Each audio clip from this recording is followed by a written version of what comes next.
ఇంకా deputy CM గారు ఉన్నారు పవన్ కళ్యాణ్ గారు, ఆయన ప్రశ్నించడానికే పుట్టాను అంటాడు. చాలామంది పాపం జనం కూడా నమ్మినారు, అందుకోసమే ఆయనకి పూర్తి ఓట్లు వేశారు.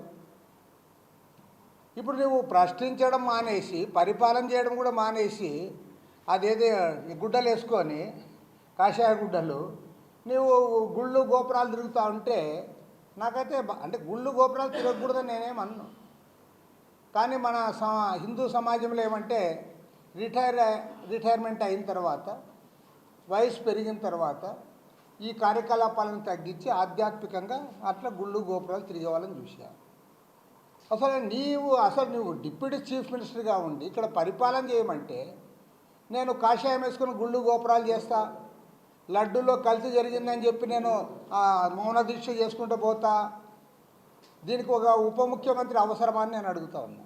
ఈ రాష్ట్రానికి ఒక గుళ్ళు గోపురాలు తిరగడానికి ఉప ముఖ్యమంత్రి అవసరమా? లేదు నేను ఖచ్చితంగా గవర్నమెంట్లో ఉండాలి అని అంటే నువ్వు దేవాదాయ శాఖ ఇస్తే బాగుంటుంది.